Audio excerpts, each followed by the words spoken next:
নমস্কার, post India আপনাদের সবাইকে স্বাগত। শুরু করছি আজকের বিশেষ অনুষ্ঠান, আর আপনাদের সঙ্গে রয়েছি আমি সুপ্রিয়।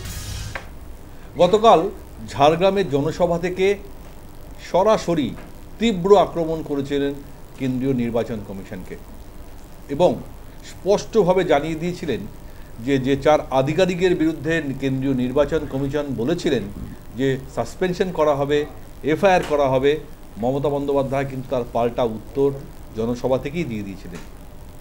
একটিও নির্বাচনী আধিকারিকের বিরুদ্ধে তিনি ব্যবস্থা নেবেন না, এই কথা তিনি ঘোষণা করেছিলেন। আর আজ ঝাড়গ্রামে আরও একটি জনসভা থেকে আরও এক ধাপ এগিয়ে এবার নির্বাচন কমিশনের এখতিয়ার নিয়ে প্রশ্ন তুলে দিলেন। বলছেন বা আজ বলেছেন মমতা বন্দ্যোপাধ্যায় যে কোন আইনে নির্বাচন কমিশন এই ধরনের ব্যবস্থা নিতে পারে নির্বাচন আধিকারিকের বিরুদ্ধে। খুব স্বাভাবিকভাবে এখন প্রশ্ন উঠছে যে একটা অটোনমাস বডি নির্বাচন কমিশন, কেন্দ্রীয় নির্বাচন কমিশন, সংবিধানের কোন আইনে কিভাবে তারা কাজ চালায় সেই নিয়ে প্রশ্ন যখন তুলছেন রাজ্যের মুখ্যমন্ত্রী, তা নিয়ে অবশ্যই গোটা দেশ জুড়ে বা বাংলা রাজ্য রাজনীতিতে একটা আলোচনা শুরু হয়ে গিয়েছে এবং বলা ভালো যে সরগরম রাজনীতি। কারণ আমরা জানি যে বিশেষ নিবিড় সংশোধনকে ঘিরে গোটা দেশ জুড়ে এই মুহূর্তে যে আলোচনা শুরু হয়েছে, বিরোধীদের তীর কেন্দ্রীয় নির্বাচন কমিশনের দিকে। নির্বাচন কমিশন বিজেপির দ্বারা প্রভাবিত হয়ে কাজ করছেন, এই প্রশ্নে বারবার পার্লামেন্টের দুই কক্ষেই আমরা দেখছি বিক্ষোভ হচ্ছে। এবং বিহারে এসআইআর হওয়ার পর এই মুহূর্তে বারবার প্রশ্ন উঠছে কেন এতগুলো ভোটার চিহ্নিতকরণ করে বলা হচ্ছে যে 65 লক্ষ ভোটার বাদ গেছে, তার কী প্রমাণ আছে? ইতিমধ্যে আমরা জানি যে সুপ্রিম কোর্টে তার বিচার চলছে। আর আজ রাহুল গান্ধী আরও বড় প্রশ্ন তুলে দিলেন নির্বাচন কমিশনের নিরপেক্ষতা নিয়ে। এর আগে তিনি বলেছিলেন আমি অ্যাটম বোমা ছাড়ব। আজ সেই অ্যাটম বোমা তিনি প্রকাশ করেছেন।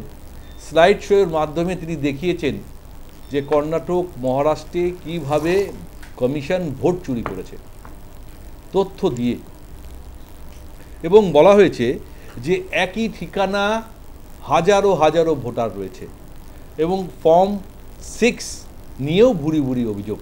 যদিও পাল্টা উত্তর দিতে ছাড়েনি বিজেপির সাংসদরা, তারা বলছেন যে নির্বাচন কমিশনকে কালিমালিপ্ত করার জন্যই রাহুল গান্ধী এই ধরনের কথা বলছেন। প্রয়োজনে আইনি পদক্ষেপ নেওয়া হবে নির্বাচন কমিশনের তরফ থেকেও বলা হয়েছে।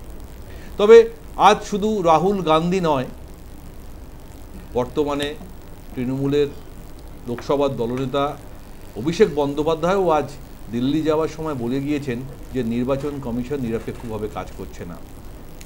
বৈধ ভোটারদের যাতে ভোট দিতে না পারেন তাদের ভোটাধিকার কেড়ে নিতে চাইছে নির্বাচন কমিশন। এখন এই দুটো বিষয়ের পর আজ সন্ধ্যাবেলা নিশ্চয়ই আপনারা জানেন যে রাহুল গান্ধীর বাড়িতে সব বিরোধী দলনেতাদের বৈঠক রয়েছে, যেখানে অভিষেক বন্দ্যোপাধ্যায় পর্যন্ত হাজির থাকবেন। অর্থাৎ যত সময় যাচ্ছে ইন্ডি জোট এককাট্টা হচ্ছে। ইস্যু অবশ্যই বিশেষ নিবিড় সংশোধনকে ঘিরে, বিজেপির বিরুদ্ধে, কেন্দ্রীয় সরকারের বিরুদ্ধে, নির্বাচন কমিশনের বিরুদ্ধে। এই প্রেক্ষাপটে বাংলায় এখন একটা অন্য রাজনীতি আমরা দেখতে পাচ্ছি, যেখানে বিজেপির তরফ থেকে বলা হচ্ছে যে এখানে এখনও অনুপ্রবেশকারী রোহিঙ্গা মুসলিম ভোটাররা রয়েছে, তাদেরকে ভোটার তালিকা থেকে বাদ দিতে হবে। আর ঠিক পাল্টা তার প্রতিফলন আমরা দেখতে পাচ্ছি মুখ্যমন্ত্রী মমতা বন্দ্যোপাধ্যায় যেভাবে এই ইস্যুটাকে বাঙালির আবেগ, বাঙালির অস্মিতা আঘাত, বাংলা ভাষার আক্রমণ এই লাইনে নিয়ে গিয়েছেন। এবং প্রত্যেকটা জনসভা থেকে তিনি বারবার আক্রমণ করছেন কেন্দ্রীয় নির্বাচন কমিশনকে, আক্রমণ করছেন স্বরাষ্ট্রমন্ত্রী অমিত শাহকে, আক্রমণ করছেন কেন্দ্রীয় সরকারকে। এবং বোঝাই যাচ্ছে যে 2026 বিধানসভা নির্বাচনের আগে একটা বড় নির্বাচনী হাতিয়ার এই মুহূর্তে তৃণমূলের হাতে চলে এসেছে। আমরা আজ আলোচনা করব এবং অনুষ্ঠান শুরু করার আগে আজ মমতা বন্দ্যোপাধ্যায়ের বক্তব্য, কিভাবে আজকে তিনি আক্রমণ করেছেন, কোন আইনে নির্বাচন কমিশন এই 2জন অফিসারকে বা 4জন অফিসারকে সাসপেন্ড করতে চান, সেটা নিয়ে প্রশ্ন তুলছেন। শুনবো প্রথমে তার বক্তব্য। 2জন WBCS অফিসার ওনারা সাসপেন্ড করে দিল, ইলেকশনে ডিক্লেয়ার হয়নি। সাহস! আন্ডার হুইচ রুল বাবা সাহেব আম্বেদকর এই কনস্টিটিউশন তৈরি করেনি? আমরা সবাই ছোট থেকে জানি, যেদিন ডেট অফ নোটিফিকেশন হয় ইলেকশনের, সেদিন থেকে ইলেকশন কমিশন অ্যাকশন নিতে পারে। আমরাও দেখে দেখে তাদের ঠিকমতো আমরা মানে অন্যান্য জায়গায় আমরা তাদের অল্টারনেটিভ দিয়ে দিই। এখন ইলেকশনের অনেক বাকি আছে। এখন থেকে কি ভেবেছেন? এই এনআরসির নাম করে ব্যাকডোরে যাকে ইচ্ছা অফিসারদের ভয় দেখাবেন? অফিসারদের পাশে সরকার ছিল, আছে এবং থাকবে। যে কোনো সরকারি কর্মচারীদের পাশে গভর্নমেন্ট ছিল, আছে, থাকবে। একই সুরে নির্বাচন কমিশনকে আক্রমণ করেছেন অভিষেক বন্দ্যোপাধ্যায়। কি বলেছেন তার বক্তব্য শুনব। ইলেকশন কমিশন যে কাজ করছে আমরা বলেছি যে এটা এখতিয়ার বহির্ভূত। ইলেকশন কমিশনের ক্ষমতা বা ইলেকশন কমিশনের দায়িত্ব তখনই হয় যখন আদর্শ আচরণবিধি ঘোষণা হয়। মডেল কোড অফ কন্ডাক্ট লাগু হওয়ার পর থেকে ইলেকশন কমিশন রাজ্যের সার্বিক সিভিল এবং ক্রিমিনাল অ্যাডমিনিস্ট্রেশন, পুলিশ অ্যাডমিনিস্ট্রেশন নিজের হাতে নিয়ে, স্টেট মেশিনারি নিজের হাতে নিয়ে তাদের মতো চালায়, যাতে নির্বাচনটা নিরপেক্ষ হয়, আনবায়াসড হয়, ইম্পার্শিয়াল হয় এবং ফেয়ার হয়। ইলেকশন কমিশনের একটা এখতিয়ার এখন নয়। তারা রাজ্য সরকারকে জানাতে পারে কি করবে কি না করবে। একটা ইলেক্টেড গভর্নমেন্ট, যে গভর্নমেন্টকে বাংলার 12 কোটি মানুষ ভোটাধিকার প্রয়োগ করে 2021 সালে নির্বাচিত করেছে, সেই গভর্নমেন্ট একমাত্র বদ্ধপরিকর এবং জবাবদিহি 12 কোটি মানুষের প্রতি।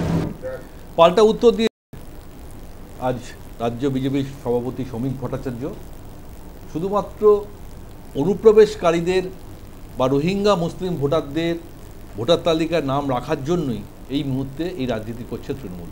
শুনুন কি বলছেন। রাজ্য বিজেপি সভাপতি আজ ফের একবার তৃণমূল সরকারকে আক্রমণ করেছেন, যে কিভাবে বাংলা ভাষা নিয়ে আক্রমণ করেছেন শুনবো। কংগ্রেসের কোনো নৈতিক এবং রাজনৈতিক অধিকার আছে বাংলা ভাষা নিয়ে, বাঙালি নিয়ে কোনো কথা বলা?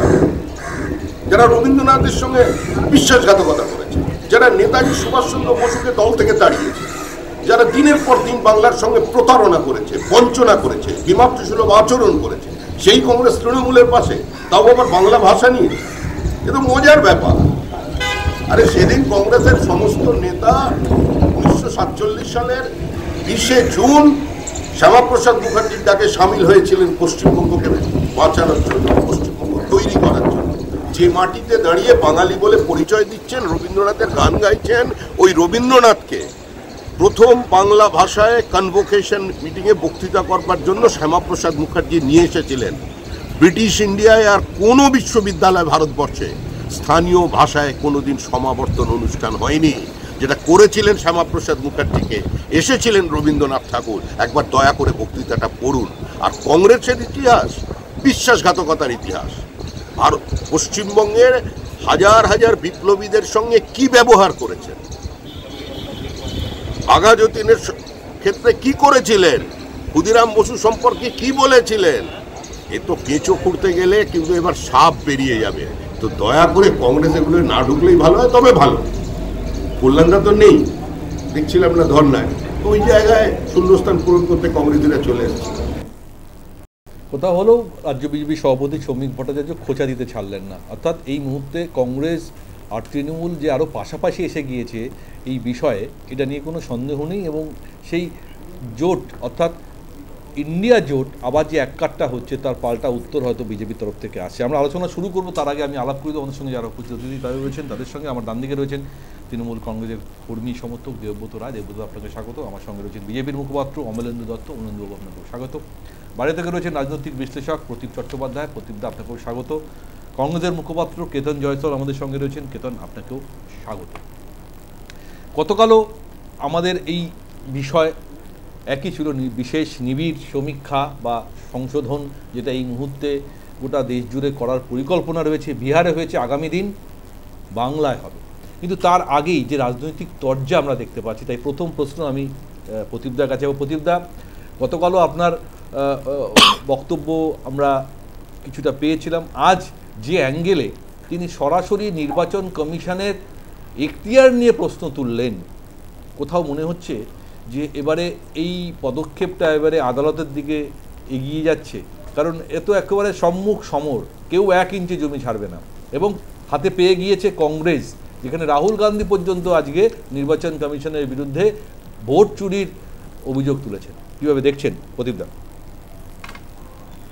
দেখুন, প্রথমেই বলি যে রাজ্য সরকারের যথেষ্ট এখতিয়ার রয়েছে এই ব্যাপারে কোর্টের দ্বারস্থ হওয়া, যে তাদের কর্মচারীর বিরুদ্ধে ইলেকশন কমিশন নোটিফিকেশন জারি করেছে বা এফআইআর করার কথা বলছে, না করলে শাস্তিমূলক ব্যবস্থা নেবে, এর বিরুদ্ধে রাজ্য সরকার কোর্টে যেতে পারে। কিন্তু আপনাদের মনে রাখতে হবে বারবার যে এখানে কোথাও একটা সংবিধানকে বুঝতে এবং পড়তে ভুল হচ্ছে। সেটা হচ্ছে নির্বাচন কমিশনের এখতিয়ার। এটা ঠিক যে নির্বাচন আচরণবিধি যখন চালু হয়, নির্বাচনের আগে থেকে নির্বাচনের দিন রেজাল্ট ঘোষণা অবধি সব ঠিক আছে, কিন্তু নির্বাচনের একটা অংশ সেটা হচ্ছে গিয়ে নির্বাচন যে ইলেকটোরাল রোল সেটা তৈরি করা। তো সেই কাজটাও তো নির্বাচন কমিশনের কাজ। ফলে সেই কাজে যদি অসুবিধা হয়, আজকে দেখুন একটা কথা হচ্ছে যে যখন ফেব্রুয়ারি মাসে তৃণমূল কংগ্রেসের সুপ্রিমো মুখ্যমন্ত্রী নেতাজি ইন্ডোর স্টেডিয়াম থেকে ভুয়ো ভোটার নিয়ে আওয়াজ তুললেন, তারপরে ভুয়ো ভোটার তাড়ানোর জন্য তারা কোথায় গেলেন? তারা ধর্ণা দিলেন, সাক্ষাৎ করলেন দিল্লিতে নির্বাচন কমিশনের অফিসে। তাহলে এবং ব্লক লেভেলে কমিটি পর্যন্ত তৈরি হয়ে গেছিল। তাহলে ভুয়ো ভোটার সরানোর জন্য তারা কার দ্বারস্থ হলেন? নির্বাচন কমিশনের দ্বারস্থ হলেন। কারণ তখন কি নির্বাচন ছিল ফেব্রুয়ারি মাসে? এরকমই অবস্থা ছিল যে আমরা আশঙ্কা প্রকাশ করেছিল তৃণমূল কংগ্রেস যে একই ব্যক্তি বিভিন্ন জায়গায় আইডি নিয়ে তারা ভোট দিচ্ছে, মহারাষ্ট্রে ভোটার বৃদ্ধি হয়ে যাচ্ছে হঠাৎ করে শেষ বেলায়। এই ভোটের সম্পূর্ণ কারচুপি নিয়ে তারা নির্বাচন কমিশনের কাছে দ্বারস্থ হল। নির্বাচন কমিশন তার কিছু পরে যেভাবেই হোক এসআইআর করার কথা ঘোষণা করলো। তার কারণ আমার মনে হয় এটা তো তৃণমূল কংগ্রেসের যে চাপ তৈরি হয়েছিল ফেব্রুয়ারি থেকে যে নির্বাচন কমিশনকে সংশোধন করতে হবে ভোটার তালিকা, সেটাই তারা দেশ জুড়ে করতে শুরু করলো। বিহারকে প্রথমে, পশ্চিমবঙ্গ তারপরে, এবং এখন তো পুরো দেশ জুড়েই ব্যাপারটা লাগু হওয়ার কথা বলা হচ্ছে। তাহলে এটার সঙ্গে তাহলে এখন নির্বাচন ধরুন অন্য প্রদেশেও নির্বাচন এখন নেই, আসামে নেই, ধরুন মহারাষ্ট্রে নেই, মধ্যপ্রদেশে নেই, তাহলে এখন সেখানেও কিন্তু এসআইআর এর প্রাথমিক পর্যায়ে 2002 এর যে ইলেকটোরাল রোল বা তার যে 2024 এর ইলেকটোরাল রোল, সেই ইলেকটোরাল রোলকে পর্যালোচনা করতে গিয়ে যদি ভুল ত্রুটি ধরা পড়ে ইলেকশন কমিশনের নজরে, সেটাও কিন্তু তারা এখন সেই রাজ্য সরকারের কাছে, চিফ সেক্রেটারির কাছে ইলেকশন কমিশন চাইবে যে আপনাদের যে আধিকারিক এই ইলেকটোরাল রোল তৈরি করেছিলেন তার দায়বদ্ধতাটা কোথায়, যে ভোটার ভুয়ো থাকা সত্ত্বেও তার নামটা 2024-এ আছে বা তারপরেও উপনির্বাচনে আছে। এর সঙ্গে কিন্তু নির্বাচন কোথায় আছে বা নেই তার সম্পর্ক নেই। এবং আরেকটা কথা, এইখানে যারা এই আধিকারিকদের ধরেছে যে তারা ভুল করেছে, তারা কিন্তু নির্বাচন কমিশন দিল্লির লোক না, তারা এইখানের পশ্চিমবঙ্গেরই ডিএম, পশ্চিমবঙ্গে যারা কাজ করছে তাদের আধিকারিকদের কোথায় গলতি হয়েছে সেটা তারা তুলে ধরে রিপোর্ট করেছে। ফলে রাজ্যে যে কর্মচারীরা কাজ করছেন, আধিকারিকরা কাজ করছেন, ডিএম কাজ করছেন, তারাই কিন্তু এটা তুলে ধরেছেন। নির্বাচন কমিশনের কোনো প্রতিনিধি দল এসে এই আধিকারিকের নাম খুঁজে বের করেনি। এই আধিকারিকের নাম রিপোর্ট মাধ্যম নির্বাচন কমিশনের কাছে গেছে। নির্বাচন কমিশন চিফ সেক্রেটারির মাধ্যমে রাজ্যকে বলেছে যে শাস্তিমূলক ব্যবস্থা গ্রহণ করতে আমরা বলছি। এইবারে রাজ্য সরকার সেটা করবে কি করবে না সেটা রাজ্য সরকার কোর্টের কাছে যেতে পারে, বা আপনি গতকালেও বলেছিলেন লিখিত বিবৃতি নির্বাচন কমিশনকে তারা পাঠাতে পারে। একটা জিনিস দেখুন যে এখানে এই পুরো বিষয়ে তৃণমূল কংগ্রেস একটা রাজনৈতিক দল, তারা তাদের বক্তব্য রাখছে, বিজেপি রাজনৈতিক দল তারা তাদের বক্তব্য রাখছে, নির্বাচন কমিশন কিন্তু এখনো অব্দি নীরব। নির্বাচন কমিশনের কাছে যখন তৃণমূল কংগ্রেস ফেব্রুয়ারি মাসে গেছিল তখন কিন্তু তার কদিনের মধ্যেই নির্বাচন কমিশন বিবৃতি দিয়ে ঘোষণা করেছে যে হ্যাঁ ভোটার তালিকায় বিভিন্ন অনিয়ম রয়েছে। কিন্তু আজকে যখন এই আধিকারিক নিয়ে এত রাজনৈতিক তোড়জা চলছে, নির্বাচন কমিশন এখনো অবধি কোনো বিবৃতি জারি করেনি, রাজনৈতিক চাপানুতর চলছে। রাহুল গান্ধীর কথা যেটা বলছেন, যে রাহুল গান্ধী যে কথাগুলো বলছে অ্যাটম বোম, একদম মৃত একটা নির্বাচনী ব্যবস্থা, আমার বক্তব্য হচ্ছে যে এই নির্বাচন ধরুন এখন প্রেসিডেন্ট রুল জারি করে কেন্দ্রীয় সরকার স্থগিত হয়ে গেল, আমরা আবার ভোটে গেলাম, আবার নির্বাচন হলো, তাহলে নির্বাচনটা তো সেই এই সিস্টেমেই হবে। আগে রাহুল গান্ধীকে পরিষ্কার বলতে হবে তিনি কি নির্বাচনী সংস্কার চাইছেন, ইলেকটোরাল রিফর্ম, যে এই ব্যবস্থার থেকে বেরোতে গেলে কি করতে হবে। এই ব্যবস্থাটা খারাপ, নির্বাচন কমিশনকে চুরি করে আমরা নিয়োগ করেছি, অনিয়ম হয়েছে সেই নিয়োগে। প্রদীপ দা, আমি রাহুলের বিষয় নিয়ে পরে আসবো রাহুলের বিষয় নিয়ে পরে আসবো আমরা রাহুলের বিষয় নিয়ে ঠিক সংস্কার কথা বলতাম, রাহুলের বিষয় নিয়ে আমরা পরে আসবো। তবে তার আগে যারা আইনি বিশেষজ্ঞ, প্রাক্তন বিচারপতি দেবাশিস করগুপ্তের সঙ্গে আমরা কথা বলেছিলাম গোটা বিষয়টা নিয়ে, তার প্রতিক্রিয়া শুনবো, তারপরে আমি আলোচনা এগিয়ে নিয়ে যাবো। কি বলেছেন প্রাক্তন বিচারপতি দেবাশিস করগুপ্ত, শুনুন।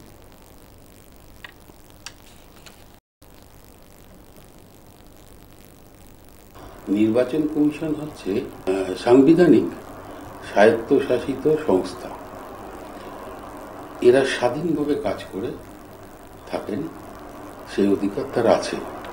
কিন্তু এই নির্বাচন প্রক্রিয়াটা চালাতে গেলে সংশ্লিষ্ট রাজ্য অথবা কেন্দ্রের কর্মচারীদের দিয়ে তাদের এই কাজটা করাতে হয়। এক্ষেত্রে যদি এবং সেটা নির্বাচন ডিক্লেয়ার হওয়ার আগেও প্রক্রিয়াটা চালাতে হয় ভোটার তালিকা ইত্যাদির ব্যাপারে।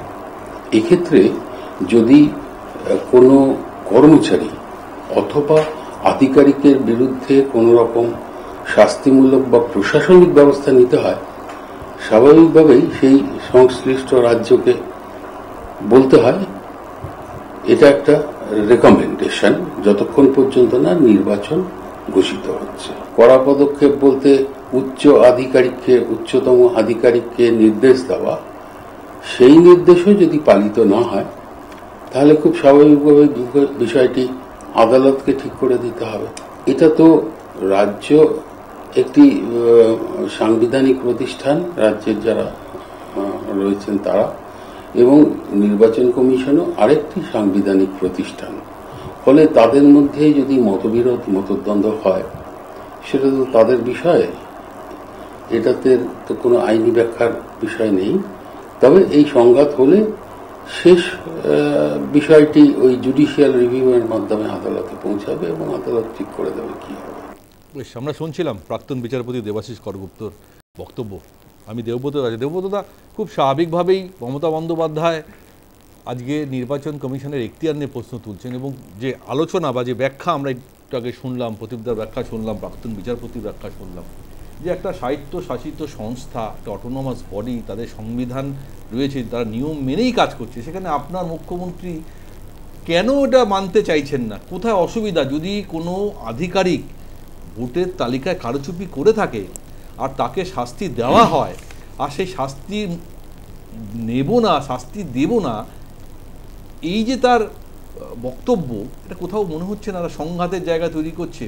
মানে সংবিধানকেও তিনি মানছেন না, নিয়মও মানবেন না। আরে ভাই, যে যদি অন্যায় করে থাকে তাকে তো শাস্তি দেওয়া হওয়া উচিত, তাহলেই তো ভোটার লিস্টে আসল ভুয়ো ভোটার আমরা ধরতে পারবো। দেবব্রতদা, দেখুন, গণতন্ত্রে নির্বাচিত প্রধান হলেন মুখ্যমন্ত্রী এবং মানুষের ভোটে জিতে এসছে। শুধু আমার মুখ্যমন্ত্রী না, উনি আমারও মুখ্যমন্ত্রী, আপনারও মুখ্যমন্ত্রী, এবং বিরোধীদের সবার মুখ্যমন্ত্রী। এখন এই নির্বাচন কমিশন, অটোনমাস বডি, স্বায়ত্তশাসিত সংস্থা শুনতে খুব ভালো লাগে, কিন্তু বাস্তবে সেখানে নিরপেক্ষতার প্রশ্ন ওঠে। এখন ইলেকশন কমিশনার কীভাবে নিয়োগ হয় আর বিগত দিনগুলিতে কংগ্রেস আমলে কীভাবে নিয়োগ হতো, আগেও বলেছি আর নতুন করে বললাম না। বিজেপি সর্বক্ষেত্রে একটা রবার স্ট্যাম্প দরকার পড়ে। সেই রবার স্ট্যাম্পটা তারা সেই 2014 সাল থেকে নির্বাচিত হয়ে এসেছিলো, বিভিন্ন উপায়ে সেটা বিভিন্ন জায়গায় ব্যবহার করে। এবং এটাও আমরা দেখেছি যে নির্দিষ্ট মুখপত্রও কখনো চিফ জাস্টিসও হয়ে যাচ্ছে, এটাও আমরা দেখেছি। এবং বিভিন্ন ক্ষেত্রে বিজেপির নেতা নেতৃত্ব বিভিন্ন জায়গা পেয়েছে, সেগুলো আমরা দেখেছি। এখন যে পরিস্থিতি তৈরি হয়েছে বা বিজেপি যে পরিস্থিতি করছে, দেখো দেশের অনেক রকম সমস্যা রয়েছে, সেই সমস্যা থেকে আমার মনে হয় মুখ ঘুরিয়ে দেওয়ার জন্য, এই সমস্যা থেকে মানুষকে সরিয়ে রাখার জন্য, ব্যতিব্যস্ত করে রাখার জন্য। এখন কি সামনে কোনো লোকসভা নির্বাচন রয়েছে? না না, নির্বাচন তো সারা বছর জুড়ে, সারা দেশ জুড়ে। তাহলে কেন তাহলে মুখ ঘুরিয়ে দেবে? এটা তো একটা, শুনুন মমতা বন্দ্যোপাধ্যায়, শুনুন একটা প্রসেস, শুনুন সেটা নির্বাচন কমিশন, আরে প্রসেস যদি মানতে হয়, আপনি সঠিক জায়গায় বলেছেন, প্রসেস যদি মানতে হয়, একটা প্রসেস ছাড়িয়ে এসছে 5 বছর ধরে, যে প্রসেসটা হচ্ছে না সেটা হচ্ছে সেন্সাস। সেই প্রসেসটা কেন করছে না বাবা? সেই সেন্সাসটাও তো প্রসেস ছিল। না বলছি তো, এটাও তো বললাম, সেই প্রসেসটা তো করা উচিত ছিল। যখন যেটা দরকার তখন সেটা করবে না, আর যখন এই না না শুনুন, সবই দরকার আছে, কোনটার দরকার নেই, কিন্তু দরকার এই শর্ট টাইম পিরিয়ডটা। আমরা বলছি এই শর্ট টাইমে মানুষ, এখন বন্যা চলছে, বৃষ্টি চলছে, মানুষ ব্যতিব্যস্ত আছে। আরে এখনো তো পশ্চিমবঙ্গে এসআর লাগু হয়নি, বিজ্ঞপ্তি আছে, আগামী দিনও হবে।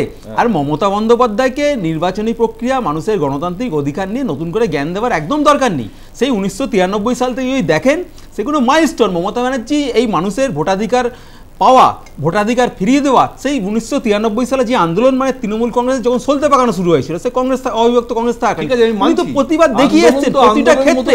তাই মমতা ব্যানার্জি সংবিধানকে লঙ্ঘন করে দিচ্ছে। না না, সংবিধানকে লঙ্ঘন মানে দেখুন, ভারতীয় যুক্তরাষ্ট্রে, শুধু তো ভারতবর্ষ না, ভারতীয় যুক্তরাষ্ট্র, আমরা ভারতীয় যুক্তরাষ্ট্রে প্রতিটি রাজ্যকে নির্দিষ্ট ধরনের ক্ষমতা দেওয়া হয়েছে। সেই ক্ষমতার জায়গাটায় তুমি যদি বারে বারে হস্তক্ষেপ করে, প্রতিবাদ তো হবেই, অবশ্যই হবে এবং বারে বারে হবে। এবং সেই ক্ষমতার জায়গায় নির্বাচিত সরকার, আগামী ভোট হতে 2026, এখন 8 মাস 9 মাস বাকি আছে। আমাদের লোকসভা দলনেতা অভিষেক বন্দ্যোপাধ্যায় ঠিক একদম সঠিক জায়গায় বলেছেন, এখন 9 মাস বাকি আছে। এইভাবে অগণতান্ত্রিকভাবে একটা সরকারের উপর চাপিয়ে দেওয়ার বিরুদ্ধে আগামী দিনে মামলা হবে। কেন দুদিন গতকালই সুপ্রিম কোর্ট বিহারে যে 65 লক্ষ ভোটার বাতিল হলো, বিরক্তি প্রকাশ করেছেন, ক্ষুব্ধ হয়েছেন, কেন হলো? বলুন। আমার কথা হচ্ছে যে যখন মমতা বন্দ্যোপাধ্যায় বা তৃণমূল কংগ্রেস তারা বললেন ভোটার তালিকায় কারচুপি রয়েছে, ভুয়ো ভোটার রয়েছে, তা ভুয়ো ভোটার কিভাবে বার করবে এই পদ্ধতিটা তৃণমূল কংগ্রেস একটু বলে দিন। নির্বাচন কমিশন কিভাবে বার করে দিলে তারা মানে শান্ত থাকবে, কি করতে হবে? নির্বাচন কমিশন এবারে কিভাবে ভুয়ো ভোটারকে বাদ দেওয়ার জন্য কি কি করবে সেটা কিভাবে, মানে আপনি রিফর্মের কথা একদম যেটা বলেছেন একদম সঠিক কথা বলেছেন। একটু সুপ্রিম কোর্টকে বিহারের যে 65 লক্ষ ভুয়ো ভোটার বাতিল গেছে, কোন কোন ক্ষেত্রে বাতিল গেছে সেটা একটু জানিয়ে দিন, পরবর্তী ক্ষেত্রে নিশ্চয়ই আপনি বলুন না। ভালো কথা বলেছেন, ভুয়ো ভোটার যেটা বার করা হয়েছে তার লিস্ট অলরেডি নির্বাচন কমিশন দিয়ে দিয়েছে সমস্ত বিরোধী। হ্যাঁ দেবে, শুনুন ওইসব রবার স্ট্যাম্প দিয়ে কাজ হবে না।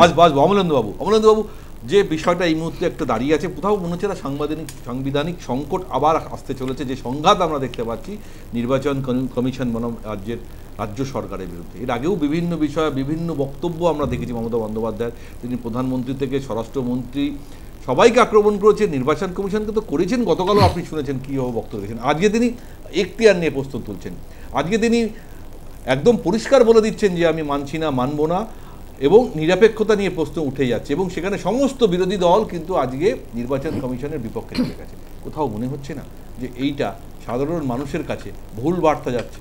কোথাও নির্বাচন কমিশনকেও তাদের বক্তব্য দেওয়া উচিত।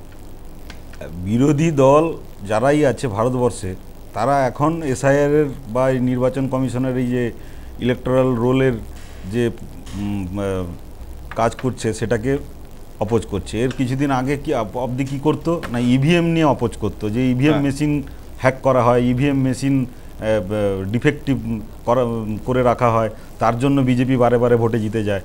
তো সেটা যখন কয়েকটা স্টেটে ওনারা বিরোধীরাও জিতেছে, তারপর আর ইভিএমকে নিয়ে কোশ্চেন করা তাদের জায়গায় আর থাকেনি বা মানুষ গ্রহণ করছে না দেখেছে, তখন তারা কি করছে, এসআইআর নিয়ে যে স্পেশাল যে ইন্টেনসিভ রিভিশন হচ্ছে, এর কারণটা কি? কারণ হচ্ছে এটা পশ্চিমবঙ্গে লাস্ট হয়েছিল 2002-এ, তাহলে আজ থেকে 23 বছর আগে। এই 23 বছরে পশ্চিমবঙ্গের বিভিন্ন বিধানসভা যে ইলেকটোরাল রোল এই কথাটা, এই যে ডেমোগ্রাফি চেঞ্জেস, সেটা ইলেকশন কমিশনও নোটিশ করেছে। বিরোধী দল হিসাবে ভারতীয় জনতা পার্টি অনেক দিন থেকে বলে আসছে যে বর্ডার এরিয়ায় যে 100টার বেশি বাংলাদেশের অন্য একটা রাষ্ট্র থেকে আমাদের দেশে অনুপ্রবেশকারীর একটা সমস্যা রয়েছে, এটা তো কেউ অস্বীকার করতে পারবে না। এটা তৃণমূল তাদের নিজের পঞ্চায়েতে, মালদায় আপনারা জানেন অনুপ্রবেশকারীকে এখানে অনুপ্রবেশকারীকে ভোটার কার্ড বানিয়ে তাকে পঞ্চায়েতে প্রার্থী করে পঞ্চায়েতে লাভলি খাতুন বলে পঞ্চায়েতে জিতিয়ে তাকে প্রধান করে দিয়েছে। তার মানে এই যে জিনিসটা, এই যে অনুপ্রবেশকারীদেরকে ভোটার লিস্টে নাম, কাছে হাতে গড়বে উদাহরণ শান্তাপাল। হ্যাঁ বাস, তো এই যে এটা তো আর পশ্চিমবঙ্গের মানুষের কাছে লুকোনোর কিছু নেই। এই ঘটনাটাকে নিয়ে মাননীয় মুখ্যমন্ত্রী যখন ছিলেন না, তখন বামপন্থী সরকারের সময়ে আপনারা প্রত্যেকে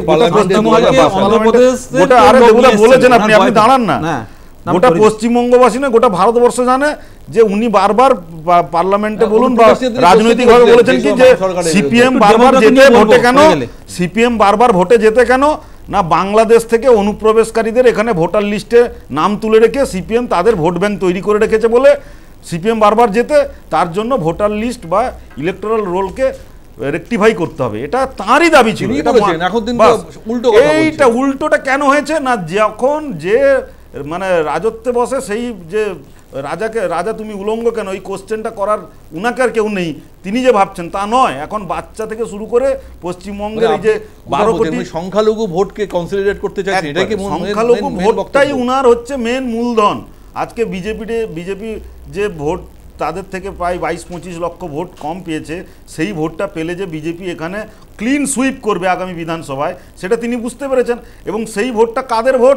সেই ভোটটা হচ্ছে ওই যে অনুপ্রবেশকারী, যাদের তারা এই লাস্ট 23 বছরে 2002 থেকে এই 25-এর মধ্যে 23 বছরে যে ভোটারদের নাম উঠেছে ভোটার লিস্টে, এই ভোটার লিস্টের নামগুলো যদি আপনি ঘুরিয়ে বলছেন যে এই দল তৃণমূল সরকার কোথাও দিনের আলোর মতন ভোটকে কনসলিডেট করতে চাইছে বা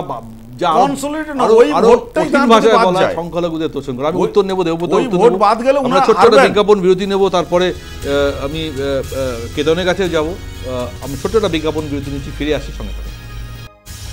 ফিরে এলাম বিজ্ঞাপন বিরতির পর। আমি এবার সরাসরি কেতনের কাছে যাবো। কেতন, আজ যে বিস্ফোরক কমিশনের বিরুদ্ধে অভিযোগ করেছেন রাহুল গান্ধী, এর আগে একটা ইঙ্গিত তিনি দিয়েছিলেন পার্লামেন্টে যে আমি কমিশনের বিরুদ্ধে অ্যাটম বোম ছুড়বো বা অ্যাটম বোম ফাটাবো, এবং সেই অ্যাটম বোম কিন্তু আগে তিনি ফাটিয়ে দিয়েছেন।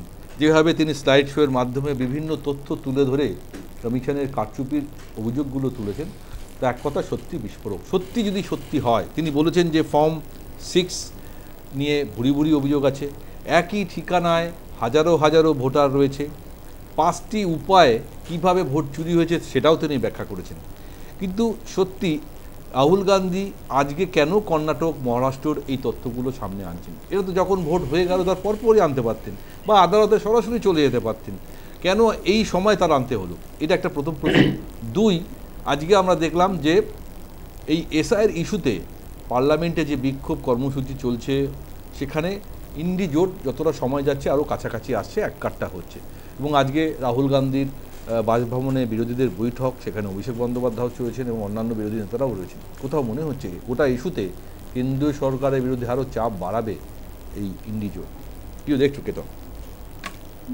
দেখুন, প্রথমত যেটা বলি, আপনি যেটা বললেন অভিযোগ, এটা তো অভিযোগ না, মানে এটা তো একদম জলের মতো পরিষ্কার করে দিল। আমি প্রায় 1 ঘন্টা 15 মিনিটের মতো একদম গুছিয়ে ওখানে প্রায় শতাধিক সাংবাদিক ছিলেন, মানে ইন্টারন্যাশনাল, ন্যাশনাল, আঞ্চলিক সমস্ত রকম সাংবাদিকদের মাঝখানে বসে। আমরা তো এতদিনে আমাদের সৌভাগ্য হয়নি যে দেশের প্রধানমন্ত্রী, যিনি এত বলতে ভালোবাসেন, রেডিও থেকে নিয়ে সর্বত্র বলে বেড়ান, কিন্তু একটা সাংবাদিক সম্মেলন যে দেখবো, আমাদের সৌভাগ্য হয়নি, আর একজন সাংবাদিক হিসাবে আপনাদেরও সৌভাগ্য হয়নি যে একজন কোনোদিন প্রধানমন্ত্রীর একটা মানে এরকম একটা প্রেস কনফারেন্স দেখবেন। যাই হোক, এবার আজকে রাহুল গান্ধী যে বিষয়গুলো তুললেন, আপনার যে প্রশ্নটা হলো যে এখন তুলছেন কেন, রাহুল গান্ধী এটাও বলেছেন যে আমরা প্রাথমিকভাবে যখন আমাদের সন্দেহ হয়, তারপরে আমরা যখন এটাকে ইন্টারনালি যখন সার্ভে করে দেখলাম, আমরা প্রাথমিক পর্যায়ে যখন এটার একটা বা আমরা আলোচনা করে তারপরে প্রাথমিক পর্যায়ে যখন আমরা এটাকে ইনভেস্টিগেশন করে দেখলাম, তখনই আমার মধ্যে নানা রকম, আমাদের মনের মধ্যে নানা রকম একটা সন্দেহ, নানার মতো সাসপিশিয়াস কিছু ফ্যাক্ট, কিছু ডেটা আমরা তখন বুঝতে পারছিলাম। আমরা ইলেকশন কমিশনকে রাহুল গান্ধী একাধিকবার চিঠি দিয়েছেন, তাদের সাথে দেখা করার সময় চেয়েছেন, তাদের কাছ থেকে যে ডিজিটাল, এই যে মোদিজি, মানে বলুন তো, এই যে মোদিজি বলে বেড়ান ডিজিটাল ইন্ডিয়া, সেক্ষেত্রে রাহুল গান্ধী একটা ছোট্ট দাবি করেছিলেন নির্বাচন কমিশনের কাছে। তিনি বলেছিলেন যে মহারাষ্ট্রে যে ইলেকশন, মানে ভোটার লিস্ট দিয়ে ভোটটা হয়েছে, সেই ভোটার লিস্টটা নির্বাচন কমিশন আমাদের ডিজিটাল ভার্সনটা দিয়ে দেয়। ডিজিটাল ভার্সন দিলে কি হয়, সেটাকে আমরা কম্পিউটারে ফেলে আমরা মানে 1 মিনিট লাগবে না আমরা ওটাকে ইভ্যালুয়েট করতে যে আপনার নাম ক জায়গায় আছে, এই ছবি ক জায়গায় আছে। সেটা যদি না করতে পারে, কারণ নির্বাচন কমিশন জানে এখানে কারচুপি হয়েছে, তাই তারা ডিজিটাল ওটা দিচ্ছে না ভোটার লিস্ট, 1 নম্বর। 2 নম্বর হচ্ছে তারা যে ফিজিক্যাল ভোটার লিস্টটা দিয়েছে সেটা এমন কাগজে দিয়েছে যেটাকে মেশিন রিডিং, মানে একটা মেশিন রিডিং এর একটা ব্যাপার থাকে কাগজের ক্ষেত্রে, সেটা যাতে মেশিন স্ক্যান না করা যায় এরকম কাগজে দিয়েছে, কারণ জানে যারা যে কারচুপি করেছে যাতে ধরা না পড়ে। তাহলে এবার আমাদের দেশের লক্ষ লক্ষ কোটি কোটি ভোটার, সেক্ষেত্রে একটা বিধানসভা, কর্ণাটকের একটি লোকসভার অন্তর্গত একটি বিধানসভার সার্ভে হয়েছে, মহারাষ্ট্রের একটি বিধানসভার সার্ভে হয়েছে। এবার এত লক্ষ লক্ষ ভোটারে প্রত্যেকটা আমাদেরকে ম্যানুয়ালি করতে হয়েছে, অর্থাৎ একজনের নাম একজনের ছবি পাশে পাশে রেখে কয়েক লক্ষ সার্ভে করতে হয়েছে। এটা 1 বাই 1 করতে গিয়ে উনি নিজেই বলেছেন যে 6 মাসের সময় লেগেছে। কারণ হচ্ছে আজকের দিনে তো আর সেই সিস্টেম তো আর অতীত হয়ে গেছে দেশে, যে কোনো একটা যদি সন্দেহ হয়, কোনো একটা যদি অভিযোগ হয়, তার একটা নিরপেক্ষ একটা তদন্ত হবে। তদন্ত ব্যাপারটা তো শেষ হয়ে গেছে বিজেপির আমলে। সে রাফেল হোক, যে কোনো সে নির্বাচনী বন্ডের ব্যাপার হোক, কোনো তদন্ত তো হয় না। কোর্টে গেলে কোর্ট বা সরকারের যে জায়গায় আমরা কমপ্লেনটা করব, সরকার বলে যে সরকার যারা কমপ্লেনেন্ট মানে যারা অভিযোগটা করছে তাদেরকেই সরকার বলে যে আপনি প্রমাণ পেশ করুন, আপনি তদন্ত করে দেখান। সেই জন্যই আগে আমরা অভিযোগ করেছি, কিন্তু তারপরে আমরা এখন যেটা রাহুল গান্ধী আজকে যেটা দেখিয়েছেন 1 ঘন্টা 15 মিনিটের মধ্যে, সেখানে একদম মাইনিউটলি একদম একের পর এক তথ্য সাজিয়ে রেখে দিয়েছেন, যাতে এরপরে আর কেউ এটা না বলতে পারে যে হ্যাঁ আপনি প্রমাণ দিন। প্রমাণ সহ পুরো ইনভেস্টিগেশন, যেটা আদতে ইলেকশন কমিশনের করার কথা ছিল, প্রশাসনের কথা ছিল, ইলেকশন কমিশন তো বলেছেন যে প্রয়োজনে আইনি ব্যবস্থা নেব আমরা। আরে নিক না রে বাবা, মহারাষ্ট্রের ইলেকশন লোকসভা আর বিধানসভার 4 মাসের ব্যবধানে 41 লক্ষ ভোটার বেড়ে গেছে।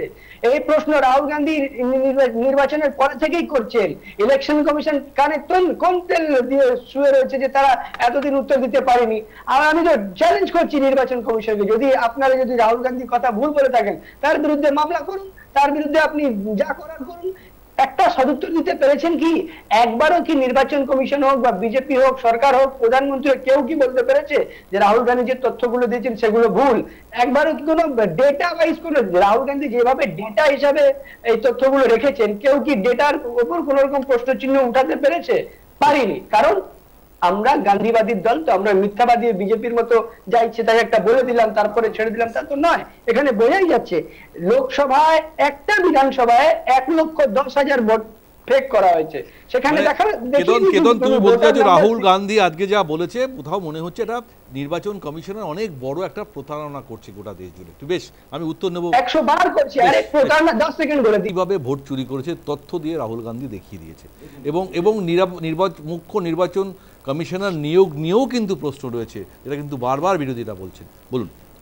বিরোধীরা তাদের সপক্ষে যুক্তি সাজানোর জন্য স্বশাসিত সংস্থাকে বা দেশের সেনাবাহিনীকে, এই রাহুল গান্ধী বা তার দলের লোকেরা এমন দেশবিরোধী কার্যকলাপ করেছে যে দেশের সেনাবাহিনী, আরে দাঁড়ান না, দেশের সেনাবাহিনীর সার্জিক্যাল স্ট্রাইক নিয়েই কোশ্চেন করেছে। অতএব আপনাদের কথা ছাড়ুন। রাহুল গান্ধী যে, আরে দাদা দাঁড়ান না, আপনার নেতা সুপ্রিম কোর্ট থেকে ওটা ওদের বলছেন। বেশ বেশ বেশ, ঠিক আছে, কেতন বলতে দাও। আলু থেকে সোনা বানানোর যে প্রশ্ন আজকে যে অভিযোগগুলো রেখেছেন রাহুল গান্ধী, তার উত্তর কেতন। বেশ, আসছি। অমলেন্দু বাবু, আপনি রাহুল গান্ধী যে অভিযোগগুলো করেছেন তার উত্তর। বেশ বেশ, কেতন আসছি। কথা আসছি, রাহুল গান্ধীর কথার কোনো ভ্যালু নেই। ইলেকশন কমিশন প্রতিটা রাজনৈতিক দলকে বলেছে, আরে থামুন না, আপনার নেতা আলু থেকে সোনা বানাবে। বেশ, এরপরে ইলেকশন কমিশন প্রতিটা রাজনৈতিক দলকে এই এসআইআর এর সময় BLA booth level agent provide করতে বলেছে। প্রতিটা বিএলওর সাথে প্রতিটা রাজনৈতিক দলের, আরে কথাটা শুনুন, আচ্ছা কেতন বলতে দাও। সংগঠনই নেই মহারাষ্ট্রে, আপনাদের সংগঠনই নেই, আপনাদের বিএলএ ছিল, এই যখন ভোটার লিস্ট রেকটিফিকেশন হয় প্রতিটা বুথে বিএলএ থাকে, রাজনৈতিক দলের প্রতিনিধি। না ঠিক আছে, বুথ লেভেলে জানেন তো যে সুপ্রিম কোর্টে এই মুহূর্তে এসআইআর নিয়ে যে মামলা চলছে সেখানে কিন্তু বেশ কিছু পর্যবেক্ষণ যেটা কিন্তু নির্বাচন কমিশনের বিপক্ষে গেছে। সুতরাং এরপরে যদি এই তথ্য আজকে আবার মামলা হয়, মামলার সঙ্গে যোগ হয়, সেখানে তো নির্বাচন কমিশন চাপে পড়তে পারে, এটাও তো আপনাদের ভাবতে হবে। তাদের কাছে তথ্য আছে, নির্বাচন কমিশন মামলা যে কেউ করতে পারে, মামলা করলে নির্বাচন কমিশন তার তথ্য দেবে। প্রশ্ন এটা তো সবথেকে বুঝছেন বড় না কেন কথা আজকে আপনাদের নির্বাচন কমিশনের পদ্ধতি স্বচ্ছতা নিয়ে তো প্রশ্ন, প্রত্যেকটা রাজ্য সরকার যে কোশ্চেন করছে, আর কোশ্চেন আপনারা সেখানে নির্বাচন কমিশনে করছেন রাজনৈতিকভাবে। প্রতিটা বুথে প্রত্যেকটি রাজনৈতিক দলকে নির্বাচন কমিশন বলেছে এসআইআর এর যখন কাজ হবে বিএলওর সাথে বিএলএ দিতে। তাহলে বিএলএরা যে থাকবে তারা কি কোনো কোশ্চেন করেছিল? রাহুল গান্ধীর ওই যে আজকে বলছেন এই বুথে এত এত নামে এনলিস্টেড হয়ে গেছে বা ভুল নাম এনলিস্ট হয়েছে, তাদের কোনো বুথ লেভেল এজেন্ট সেটা কোনো অপরাধ করেছিল তার কোনো ডকুমেন্ট দেখাতে পারবেন? এগুলো সব মন গড়া কাহিনী। তারপরে আপনাকে কোশ্চেন করতে হবে না, কোশ্চেন আমি তারপরে এটাই নির্বাচন কমিশন এখতিয়ার দিয়েছে প্রতিটা রাজনৈতিক দলকে যখন রেকটিফিকেশন করা হবে তাদের এজেন্ট যাতে থেকে সেই রেকটিফিকেশন বিএলওরা ঠিক করে করছে কি করছে না তার ব্যবস্থা নেওয়ার জন্য বা তাদেরকে সহযোগিতা করার জন্য। আমি এটা বুঝলাম, আপনি বলছেন নির্বাচন কমিশন যা করেছে স্বচ্ছতা সঙ্গে, তাই তো? বেশ বেশ বেশ সামান্য নিরপেক্ষতা নিয়ে প্রশ্ন বিজেপি বলছেন যে স্বচ্ছতার সঙ্গে করছে। দেবব্রতদা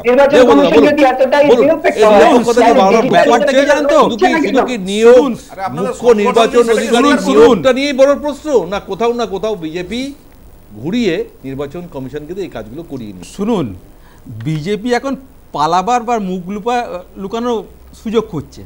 কিছুদিন আগে নীতি আয়োগের একটা রিপোর্ট বেরোলো, সেখানে দেখা যাচ্ছিল পশ্চিমবঙ্গের ফার্টিলিটি রেট কমছে।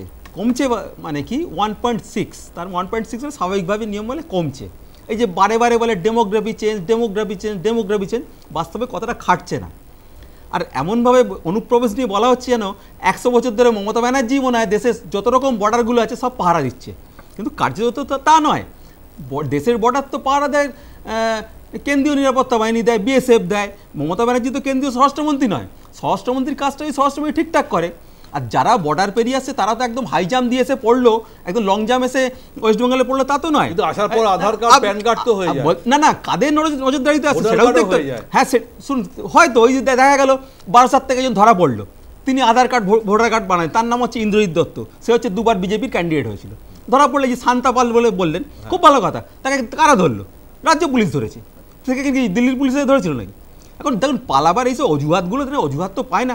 ডেমোগ্রাফি চেঞ্জ, নির্দিষ্ট অমুক জাতি তমুক জাতি, এই পায় না তাই পায় না, অনেক তো চেষ্টা করলেন, আরও চেষ্টা করবেন। আগামী দিনে আমার মনে হয় 2026-এর পর যখন হারবেন তখন কিন্তু মরা কান্না কাটতে পারবেন না, তখন বলবেন না না নির্বাচনী প্রক্রিয়া ঠিক হয়নি, বুথে এজেন্ট দিতে পারেনি, হেরেছি। আরে তখন তো নির্বাচন প্রক্রিয়া তো কেন্দ্রীয় বাহিনীর নেতৃত্বে হবে, সাংগঠনিক না যারা দায়িত্বে আছেন তারা বলবেন। না সাংগঠনিক, যেখানে বিজেপি জেতে সেখানে সব ঠিকঠাক আছে। প্রদীপদা, আজকে রাহুল গান্ধী যে বিষয় নিয়ে প্রশ্নগুলো তুলেছেন খুব পার্টিনার, খুব ইম্পর্টেন্ট। সত্যি যদি এগুলো সত্যি হয়, ঠিক হয়, তাহলে তো অবভিয়াসলি নির্বাচন কমিশন নিরপেক্ষতা নিয়ে প্রশ্ন উঠবেই। কিন্তু আপনি যে লাইনটা বলছেন যে এই প্রশ্ন তোলার থেকে রিফর্মের কথা কেন বলেন, কি ছোট্ট করে বলেন, আমি শেষ করবো অনুষ্ঠান। আমি এটাই বলছি যে দেখুন, নির্বাচন কমিশনারের নিয়োগ ঠিক হয়েছে না ভুল হয়েছে সেটা একটা আলাদা বিতর্ক, তার কোর্টে মামলা হতে পারে, সেটা অন্য জিনিস। আর নির্বাচন কমিশনার হওয়ার পরে নির্বাচন বিধি নিয়ে কি কি করছেন সেটা হচ্ছে আজকের আমাদের আলোচ্য বিষয়। যে আমরা এখন ভোটার তালিকা পরিচ্ছন্ন তৈরি করার প্রচেষ্টা হচ্ছে 20 বছর বাদে, 2002-এর পরে, প্রায় 20 বছরের থেকেও বেশি। তাহলে এখন আমাদের কি প্রয়োজন? আমাদের প্রয়োজন হচ্ছে যে তর্ক না করে আমার মনে হয় একটাই কাজ, যে দেখুন আমি যদি বিজেপি করি, আমি তৃণমূল করি, আমি সিপিএম করি, কংগ্রেস করি, আমি কিন্তু জানি না যে ওই ভোটারটি কাকে ভোট দিচ্ছে।